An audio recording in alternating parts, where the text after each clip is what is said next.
കടലാശ്ശേരി മാനവം സാംസ്കാരിക വേദി പബ്ലിക് ട്രസ്റ്റിന്റെ ആഭിമുഖ്യത്തിൽ 77ാം റിപ്പബ്ലിക് ദിനാഘോഷം സംഘടിപ്പിച്ചു. കലാകായിക ശാസ്ത്ര മേളകളിൽ മികവ് തെളിയിച്ച പ്രതിഭകളെ ചടങ്ങിൽ ആദരിച്ചു. കടലാശ്ശേരി ഊമംവിളി മനയിലാണ് റിപ്പബ്ലിക് ദിനാഘോഷവും ആദരിക്കലും നടത്തിയത്. Mukundapuram taluk library union council chairman Rajan Nellayi ചടങ്ങ് ഉദ്ഘാടനം ചെയ്തു. കുട്ടികൾക്ക് അദ്ദേഹം റിപ്പബ്ലിക് ദിന സന്ദേശം നൽകി. ഇന്ത്യൻ ഭരണഘടനയുടെ പ്രാധാന്യത്തെക്കുറിച്ച് അദ്ദേഹം വിശദീകരിച്ചു. ഇന്ത്യൻ ഭരണഘടനയുടെ ആമുഖം ചടങ്ങിൽ കുട്ടികൾക്ക് ചൊല്ലിക്കൊടുത്തു. ദാസപ്പൻ മാസ്റ്റർ പ്രതിഭകൾക്കുള്ള ഉപഹാരം ചടങ്ങിൽ സമ്മാനിച്ചു.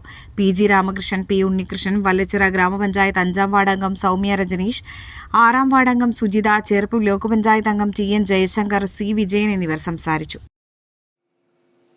മതസൗഹാർദ്ദം എന്ന് പറയുന്നത് വ്യത്യസ്തങ്ങളായ മതക്കാർ വളരെ സാഹോദര്യത്തോടെയും സൗഹൃദത്തോടും കൂടിയും ജീവിക്കുന്ന അവസ്ഥയാണ് മതസൗഹാർദ്ദം എന്ന് പറയുന്നത്. പക്ഷെ മതനിരപേക്ഷത എന്ന് പറയുന്നത് അതാണ് നമ്മുടെ ഭരണഘടനയിൽ അടിവരയിട്ട് പറയുന്നത്. മതനിരപേക്ഷതയാണ് എന്ന് പറഞ്ഞാൽ ഒരു മതത്തിനും പ്രാധാന്യമില്ലാത്തത്.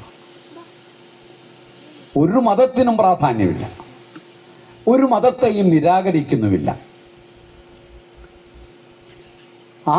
ആ ഒരു അവസ്ഥയെയാണ് മതനിരപേക്ഷത എന്ന് പറയുന്നത്.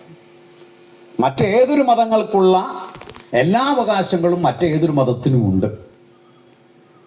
ആ മതനിരപേക്ഷമായ ഒരു സങ്കല്പത്തെയാണ് പറയുന്നത്. മറ്റൊന്ന് ജനാധിപത്യത്തെക്കുറിച്ചാണ് പറയുന്നത്.